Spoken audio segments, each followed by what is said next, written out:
ကျွန်တော်အခုဟောကြားခြင်းနဲ့ရာသီကွင်းကဘာလဲဆိုရင်ကျွန်တော်တို့ဒီအားလုံးပဲမင်္ဂလာပါကျွန်တော် channel ကနေပြန်ပြီးတော့ကြိုဆိုလိုက်ပါတယ်ကျွန်တော်အခုဟောကြားခြင်းနဲ့ရာသီကွင်းကဘာလဲဆိုရင်ကျွန်တော်တို့ဒီပေါ့နော်တခုခုဆိုရင်ကွာတီလာအဲ့လိုအရန်ရှေ့ဆုံးကနေဆက်စုတက်တယ်ပြီးသွားရင်နေရာတကာမှာတမတ်ကြရတယ်အဲ့လိုမျိုးပေါ့နော်သူများတွေကိုသူတို့ကနည်းနည်းလေးပေါ့နော်တခုခုဆိုရင်သူတွန်တင်ပေးဆုံးမပေးအဲ့လိုမျိုးပေါ့နော်အကြံဉာဏ်ပေးအဲ့လိုမျိုးရာသီကွင်းပေါ့နော်ဘာရာသီကွင်းလဲဆိုတော့ Libra တွေပါ Libra ဆိုတော့ကျွန်တော်တူရာသီကွင်းတွေတော့ကျွန်တော်ဒီမှာဟောစတန်တခုကျွန်တော်အခုပေါ့နော်စတင်ရိုက်ကူးပါပြီပေါ့နော်အဲ့တော့ဟုတ်ပြီအဲ့ဆိုကျွန်တော်တို့ဒီ Libra တွေအတွက်ကနည်းနည်းအန်ရများတဲ့ကာလဖြစ်နေတာကြောင့်ကျွန်တော်ဒီ Necronomicon Tarot ဆိုတော့ဒီ done နဲ့ကျွန်တော်အားလုံးကိုအခုဟောကြားပေးမှာပေါ့နော်အဲ့တော့တေချာလေးလိုက်ပါပြီးတော့အာယုံဆိုင်နားထောင်ဝင်ရလို့မျှော်လင့်ပါတယ်ဘာလို့ဆိုတော့ Libra ဆိုတာသူတို့နဲ့ပတ်သက်တာပဲဖြစ်စေတခြားလူနဲ့ပတ်သက်တာပဲဖြစ်စေအရန်သိကျင်စိတ်ကပြင်းထန်လို့ပေါ့နော်အဲ့တော့ကျွန်တော်တကယ်ချင်း Libra တယောက်ဆိုရင်သူကတောက်လျှောက်ကျွန်တော်ပေါ့နော်ဒီဗီဒီယိုကိုရိုက်နေတယ်မရိုက်ဒီစပြီးတော့ရာသီဝင်တွေရိုက်ထဲကကျွန်တော် Aries စရိုက်နေတဲ့သူ Libra ဘယ်တော့လာမှာလဲဆိုကျွန်တော်မေးနေတာအဲ့ဒါမျိုးကျွန်တော်ဒါဟာသအနေနဲ့ပြောပြတာထားပါတော့အဲ့ဆိုကျွန်တော်ဒီမှာဒီ Chronomicon နဲ့ကျွန်တော်ဒီ Libra အကြောင်းကျွန်တော်ဆက်စုမယ်အဲ့တော့ဟုတ်ပြီအဲ့ဆိုကျွန်တော်ဒီ cut ကိုကျွန်တော်ထုတ်လိုက်မယ်ပေါ့နော်ထုတ်ပြီးသွားပြီဆိုရင်ကျွန်တော်တို့စပြီးတော့ဟောကြားကြမှာပေါ့နော်โอเคကတ်တွေကအဲ့လိုမျိုးတစ်ခုရှိတာဘူးနဲ့ဆိုတော့မှကြည့်လို့ကောင်းတာတော့ကောင်းတယ်ဒါပေမဲ့အဲ့ဘူးတွေကတခါကြာအဲ့လိုထုတ်ကပ်ပြူကမလွယ်ဘူးပြီးပြန်ထည့်ရလို့ဒီရှုပ်တယ်တခြားအိတ်လေးတွေနဲ့ထည့်တာပြန်တော့လေအဲ့လိုမျိုးကတ်တွေကရေဆိုတာဘာဖြစ်တယ်ဟိုလိုမျိုးကျွန်တော် plastic လောင်တဲ့ဟာမျိုးရှောက်ပြီးတော့ပူကီမိုကတ်တွေလိုရှောက်ထည့်ပြအောင်လည်းမကောင်းဘူးเนาะထားပါတော့အဲ့ဆိုကျွန်တော်အခုLibra တွေတခြားအာယုံဆိုင်ပြီးနားထောင်ပြီပါကျွန်တော်အခု Libra တွေအတွက်ဟောတဲ့ဥစ္စာတခြားရာသီကွင်းတွေဟောတာနည်းနည်းလေးပူမြန်နေမှမြန်လဲဆိုတာစကားပြောတာမြန်တာပါဘာလို့ဆိုတော့ Libra တွေရဲ့ frequency ကသူက air sign ဆိုတော့သူတို့ကအမြဲတမ်းအဲ့လိုမျိုးတွတ်လက်ချက်ကြာရှိရလေကျွန်တော်ပြောတဲ့ဟာလည်းသူတို့နားလည်မှာသိလားအဲ့တော့ကျွန်တော်က Libra တွေကိုကျွန်တော်က Libra energy သုံးပြီးတော့ဟောမယ်ဘာလို့ဆိုတော့ကျွန်တော်ရဲ့Mars တို့ပေါ့နော် Jupiter တို့မှာ Libra ရှိပါတယ်အဲ့တော့ဟုတ်ပြီကျွန်တော်အားလုံးကိုကျွန်တော်သေချာအာယုံဆိုင်ပြီးတော့နားထောင်ကြမယ်လို့ကျွန်တော်ညွှန်နေပါတယ်အဲ့တော့အသက်ကိုပြပြငါကရှူပါအောင်ဒီဗီဒီယို pause လုပ်ပြီးတော့ဗောနော်ပြီးသွားပြီဆိုကျွန်တော်ဆက်ပြီးတော့ကြည့်လိုက်ကြအောင်โอเคအဲ့ဆိုဒီအခုဒီဗီဒီယိုစကြည့်ရဲ့6လအတွင်းလောက်မှာ Libra တွေကဘလို့အခြေအနေမျိုးတွေကိုကျွန်တော်ကြုံနေရမလဲဆိုတော့ကျွန်တော်တစ်ချက်ပထမဆုံးပေါ့နော်ဒီ spread ရဲ့ကျွန်တော်ဒီ3နေကြဒီ spread ရဲ့ပထမဆုံးကတ်အနေနဲ့ကျွန်တော်စပြီးချမယ်ပေါ့နော်โอเคအဲ့တော့ဟုတ်ပြီဒီမှာ number 1 Libra တွေတော့ပေါ့နော်ဒီ number 1ဆိုတဲ့ကတ်ကကြောင်ဘာလို့သူကရည်ညွှန်းလာလဲဆိုရင်ကျွန်တော်တို့လက်ရှိဘလို့အခြေအနေတွေဖြစ်နေပေါ့နော်ဒီ Libra တွေမှာဘလို့မျိုးဟာတွေကိုရင်ဆိုင်နေရဘလို့မျိုးကိစ္စတွေအကြောင်းတွေကိုပေါ့နော်အဲ့လိုမျိုးတွေးကြုံနေရမလဲဆိုတဲ့ဟာကိုကျွန်တော်တစ်ချက်ကြည့်ပါအောင်ပေါ့နော် okay number 1 nice hot one okay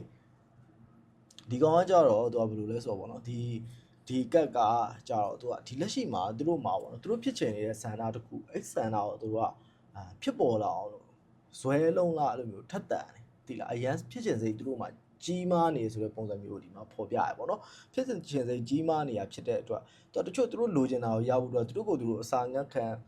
လိုမျိုးအေးပြက်ခံပြီးတော့ဆန္ဒပြဖို့လဲသူတို့ဝင်ပလေးရဲ့လူတွေဖြစ်တဲ့သူတို့လိုချင်တာဖြစ်ဖို့တော့ဆိုပါမဆိုလုံးမယ်ဆိုတဲ့အနေအထားမျိုးရောက်နေပေါ့နော်သူတို့တခုခုအရာတခုခုကိုစတင်ပြီးတော့လုပ်ဖို့တော့သူတို့မှာအသင့်ဖြစ်နေတဲ့ပုံစံမျိုးလည်းကျွန်တော်မြင်ရတယ်โอเคအဲ့တော့ကျွန်တော်နောက်ထပ်နံပါတ်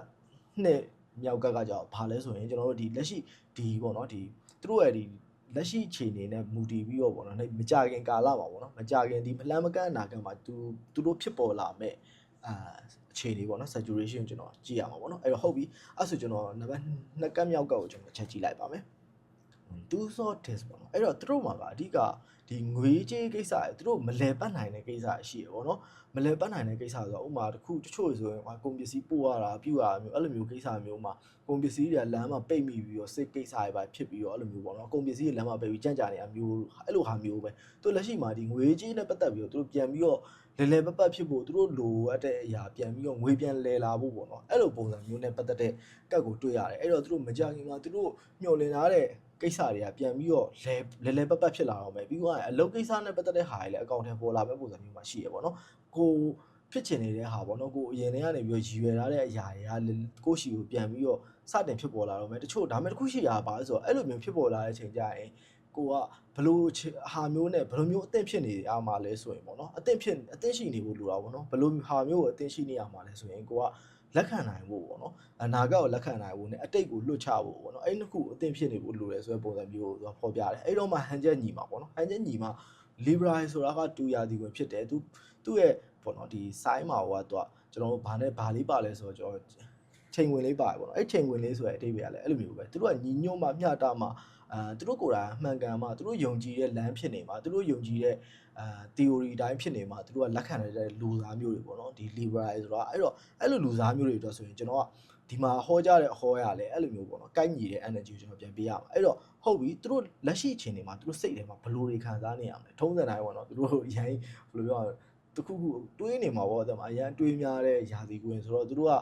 လကားနေတွေးနေတဲ့လူစားမျိုးတွေတဲ့မှာသူတို့တွေးစရာမရှိရှာကြံတွေးနေတာသိလားဘာလို့ငါတွေးစရာမရှိလဲဆိုတာမျိုးတွေးနေတဲ့လူစားမျိုးတွေဖြစ်နေတာပေါ့နော်အဲ့တော့လက်ရှိကျွန်တော်ကြည့်လိုက်မယ်ကျွန်တော်စိတ်ဝင်စားတယ်အဲ့တော့ဒီမှာက where's all the Sarah ဆိုတဲ့ကတ်ဒီ Hammond ပေါ့နော်ပြောချင်တာဒီ Hammond ဆိုတဲ့ကတ်ကကြောက်တခြားတဲ့ဟာတွေမှာကြောက်သူကတခုခုဟိုရရှိဖို့အတွက်တခုခုကိုစွန့်လွတ်ရတဲ့ဟာမျိုးသွားဖော်ပြရပေါ့နော်အဲ့လိုမျိုးနာခက်မှာပိုကောင်းလာဖို့အတွက်လက်ရှိမှာဒိဋ္ဌံဝင်လိုက်ရတာမျိုးကိုကပို့ပြီးတော့တီးခံလိုက်ရတာမျိုးပြချင်ပြီမယ်ဒီက Hammond ကြောက်ဘယ်လိုမျိုးလဲဆိုတော့သူကဒီမှာဒီပေါ့နော်ဒီရွှေတက်တာကြီးရှိရဗျာဒီရွှေတက်တာကြီးရဲ့ကိုကွာဒီပြောရရင်ရွှေတက်တာကြီးကိုလိုချင်တဲ့ဒီ mixer ကိုထိန်းချုပ်ထားတဲ့ပုံစံမျိုးပြချင်တယ်ပေါ့နော်အဲ့တော့ပြောချင်တာဘာဆိုလိုချင်တာဆိုတော့တချို့စံသားတွေကိုထိန်းရမယ်ဆိုတဲ့အဓိပ္ပာယ်မျိုးပြောချင်တာသိတာတချို့စံသားတွေကိုဖြစ်ချင်နေတာတော့မှန်တယ်ဒါပေမဲ့ဒီချိန်မှာပြောလိုက်ရင်ပြဿနာတက်သွားမယ့်ကိစ္စရှိတယ်ဒီချိန်မှာသွားပြီးလှုပ်လိုက်ရင်ရှုပ်ကုန်မယ့်ကိစ္စရှိတယ်အဲ့လိုကိစ္စတွေကိုမလုံးမဖြစ်အောင်တော့တတိထားတဲ့တယ်ပေါ့နော်ပြီးတော့အဲ့လိုမျိုးကိုဆွမ်းနာပြောသလိုပဲပေါ့နော်ကိုတချို့လွှတ်ချတဲ့နေရာတွေကိုလွှတ်ချလိုက်ပါအဲ့လိုလွှတ်ချလိုက်မှကိုကအသက်တဖန်ပြန်ဖြစ်လာမှာသိလားကိုကဟိုဘယ်လိုပြောရမလဲပုံစံပေါ့နော်အဲ့လိုမျိုးဒီချိန်မှာဘာဖြစ်လာနိုင်လဲဆိုရင်ဒီ Libra တွေကမကြခင်မှာသူတို့ကဘယ်လိုပြောရမလဲပြန်လဲရှင်သန်လာတော့မှာဗျာ resurrection ဖြစ်တော့မှာသူတို့ကပြန်ပြီးတော့အဲ့လိုမျိုးပေါ့နော်တဖန်ပြန်ရှင်သန်လာမယ်ဆိုတဲ့အနေထားရှေ့မှာသူတို့အများကြီးခံရပြီးသွားသူတို့ဒုက္ခတွေလည်းအချိန်ချင်းအဲ့လိုမျိုးပေါ့ရောက်ခဲ့ပြီးသွားပြီကွာဒီလားဒီတစ်နှစ်အပိုင်းခြားမှာသူတို့တော်လေးကိုအဲ့လိုစိတ်ရှုပ်စရာများခဲ့တာပေါ့ဒါပေမဲ့လက်ရှိမှာကျတော့အဲ့လိုမဟုတ်တော့သူတို့ကတောက်လျှောက်ပြန်ပြီးတော့ကောင်းလာတော့မယ့်အနေထားရှိတယ်ဒါပေမဲ့တချို့ Libra တွေကအတိတ်ကိုဖတ်တွယ်တယ်အတိတ်ကိုမလွတ်ချနိုင်ဘာလို့ဆိုတော့သူတို့ကရန်တွေးတဲ့လူသားမျိုးတွေမို့တယ်မှာအမှတ်တရတွေထဲမှာပဲသူတို့ကရှင်သန်နေကြတယ်တဲ့မှာပြီးခဲ့တဲ့ဟာလေးကိုပဲပြန်ပြီးလွမ်းကျင်ကြတယ်အဲ့ဒါတွေကိုဒီကူကစပြီးတော့ရက်တင်တယ်အဲ့ဟာတွေကိုလုံးလွတ်ချလိုက်လွတ်ချပြီးသွားရင်ကိုလှုပ်တင်လှုပ်ထိုက်တဲ့ဟာကိုယ့်ရဲ့လက်ရှိမှာဘယ်လိုဟာတွေကအကောင့်ထဲပေါ်နိုင်ဆိုစီးစိမ်ဥစ္စာနဲ့ပတ်သက်တဲ့ကိစ္စတွေငွေကြေးနဲ့ပတ်သက်တဲ့ကိစ္စတွေကိုကဥတီပြီးလှုပ်တင်တယ်အဲ့ကိစ္စတွေအဆင်ပြေသွားပြီဆိုရင်ကျန်တဲ့ကိစ္စတွေလည်းသူ့ဟာသူဖြစ်လာမယ်ဆိုတဲ့ပုံစံမျိုးကိုသူကဖော်ပြရပေါ့အဲ့တော့သူတို့ဘေးပတ်ဝန်းကျင်ရောဒီ Libra တွေကိုသူတို့ support လုပ်မှာဒါမှမဟုတ်ရင်မကောင်းကြံမလားပေါ့နော်အဲ့ဟာကျွန်တော်မျိုးကြည့်လိုက်မယ်ဒီကတ်ထဲမှာကျွန်တော်နံပါတ်၄ကတ်မြောက်ကတ်ကိုကျွန်တော်ချလိုက်ပဲပေါ့နော်ကွင်းစော့တက်ဆိုတော့မဟုတ်ကိစ္စတော့မရှိဘူးသူ့မှာကသူ့ကိုထောက်ပံ့ပေးနိုင်တဲ့လူတွေပေါ်လာနိုင်တယ်လက်ရှိမှာကျွန်တော်ဒီ Libra တွေအတွက်ပြောရင်သူတို့ငွေကြေးရလာပြီးတော့ထောက်ပံ့ပေးနိုင်တဲ့လူမျိုးပေါ့နော်အမျိုးသမီးတယောက်ခက်ကြီးကြီးအဲ့လိုမျိုးအမေနဲ့ပတ်သက်တာဖြစ်စေဒါပေမဲ့ကို့အမေကိုယ်တိုင်လည်းဖြစ်နိုင်တယ်ဗျအဲ့လိုလူမျိုးတွေကလာပြီးတော့ဆက်သွယ်လာနိုင်တယ်အကူအညီတွေပေးလာနိုင်တယ်ကို့မှာရှိရဲ့ဥပမာနေမကောင်းဘူးပါညာဆိုရင်ဗျကျမ်းမာရေးရဆိုးဝါးနေဆိုရင်အထူးကူပြမယ်ဆိုရင်အမျိုးသမီးအထူးကူအဲ့လိုခက်ကြီးကြီးအမျိုးသမီးအထူးကူတယောက်ကအဲ့လိုမျိုးကိုယ်ကူပေးလိုက်ရင်ယောဂတက်တာသွားမယ်ဆိုတဲ့အနေထားမျိုးပေါ့နော်အဲ့လိုပုံစံမျိုး तू ကပြောရရင်ဗျာဒီအမျိုးသမီးခက်ကြီးကြီးပိုင်းနဲ့ပတ်သက်တဲ့ကံဒီချိန်မှာကောင်းနေအဲ့လိုမျိုးပေါ့နော်အထောက်ပံ့ပေါ့နော်နောက်ဆုံးထပ်ပြောရရင်နုပညာရေးပိုင်းနဲ့ပတ်သက်တဲ့ဟာမျိုးလည်းပြောလို့ရတယ်ပြီးတော့ကျွန်တော်တို့ဒီပေါ့နော်နူးညံ့တဲ့အရာတွေပေါ့နော်နူးညံ့တဲ့အရာနဲ့ပတ်သက်တဲ့ဒီနုပညာနဲ့ပတ်သက်တဲ့လုပ်ငန်းတွေမှာလည်း तू ကအကျိုးပေးရအထောက်ပံ့နေရမယ်ဆိုတဲ့ဟာမျိုးတွေတွေ့တယ်အဲ့တော့ဒီ Libra တွေအတွက်ကဒီမှာတွေ့ရတဲ့ပုံစံအရဆိုရင်ဒီကျမ်းမာရေးတွေပိုင်းမှာဘယ်လိုရာမျိုးကိုတတိထားတင်လဲဆိုရင်အဲ့လိုမျိုးပေါ့နော်ဒီခြေချော်ကြတာတော့ဘာမတော်ဆရဖြစ်တတ်တယ်ပြီးသွားရင်မတော်ဆအဲ့လိုမျိုးဘာဖြစ်တတ်သေးလဲဆိုတော့ဒီအသွားလာတွေပါ queue site ကမှာသူများကိုဝင်ကူညီနေကိုကဂျားညက်တဲ့ကိစ္စမျိုးတွေရှိတယ်အဲ့လေးစင်ကြင်ရမယ်အဲ့တော့ဒီအားလုံးကိုခြုံပြီးတော့ကျွန်တော်ဒီပေါ့နော်နောက်ဆုံးဒီ positive outcome နောက်အနာဂတ်မှာဖြစ်လာမယ့်ကတ်တကကျွန်တော်ကြည့်လိုက်ပါမယ်အဲ့ဒါဘာဖြစ်မလဲကြည့်လိုက်မယ်လုံးဝမိုက်တယ်ဘာလို့ဆိုတော့အဓိက strength ပေါ့နော်ဒီကအခုလက်ရှိအခြေအနေမှာသူတို့ကဘာကိုအားစိုက်ပြီးတော့လုံးတင်လဲဆိုရင်သူတို့ရဲ့အတွင်းပေါ့နော်ဒီခန္ဓာကိုယ်အတွင်းထဲမှာရှိတဲ့မေတ္တာဓာတ်တွေပို့ပြီးတော့လူတွေကိုနူးညံ့စွာနဲ့ပြောင်းလဲနိုင်တဲ့ဟာတွေကိုသူကတင်ကြားရမှာနူးညံ့မှုကိုတင်ကြားရမယ့်အချိန်လို့ပြောလို့ရတယ်ကိုကပြောရရင်အရင်တော့ကွာအဲ့လိုမျိုးဘုံတိုင်းကွာတခုခုဆိုတခုငငယ်တော့လောက်ခဲ့ပေမဲ့ဒီလက်ရှိဒီဗီဒီယိုတွေ့တဲ့ Libra တွေကကြောက်အခုအဲ့လိုလုံးလို့ရတဲ့အနေထားမဟုတ်ဘူးเนาะအရာရာညင်ညင်တတနဲ့တိမ်မွေးမွေးနဲ့ကင်တွေ့ရမယ့်အချိန်တွေကိုရောက်နေပါတယ်အဲ့တော့အနာဂတ်မှာလုံးဝကိုဘယ်လောက်ထိတိမ်မွေးစွာကင်တွေ့နိုင်လဲဘယ်လိုမျိုးတည်းမှာကိုညံရီကိုအပြည့်အဝတုံးချပြီးတော့ကိုဘဝကိုတ တေချာရုံးကန်နိုင်လဲဆိုရဲဥစ္စာကဒီနှစ်အပိုင်းခြားကွာ2ခု3ခုလောက်နောက်ထပ်10စုနှစ်တစ်ခုလောက်မှာကွာ Libra တွေလုံးဝဒီဗီဒီယိုအကြည့်နေ Libra တယောက်လုံးဝအပြောင်းလဲဖြစ်စေနိုင်တဲ့ကာလလို့ပြောလို့ရတယ်အဲ့တော့သူတို့ကဒီချိန်မှာတေချာနက်နက်နဲနဲညင်ညင်တတသူတို့ဘဝကိုကင်တွယ်ဆောင်ရွက်နိုင်တယ်ဆိုရင်မကြခင်မှာလုံးဝကောင်းမွန်တဲ့အနာဂတ်တွေကရောက်ရှိလာတော့မှာကိုတချို့ဆွန့်လွတ်တဲ့အတိတ်တွေကိုကိုဆွန့်လွတ်လိုက်ပြီးတော့ကိုလက်ရှိပစ္စုပန်မှာပဲကောင်းကောင်းမွန်စူးစမ်းပြီးအနာဂတ်အတွက်ပုံဖော်သင့်တယ်ဆိုတဲ့အနေအထားတစ်ခုပြနေပေါ့နော်အဲ့တော့ time management လုပ်ဖို့လိုရမယ်တခြားကိစ္စတွေမှာလည်းအရာရာကိုယ့်ဘက်ကအစင်းသစ်ဖြစ်နေဖို့အတွက်ပေါ့နော်အဲ့လိုမျိုးလိုအပ်နေတဲ့ပုံစံမျိုးရှိရပေါ့နော်ဘာလို့ဆိုတော့နောက်ပိုင်းမှာကောင်းတာတွေကြီးပဲဖြစ်လာမှာမလို့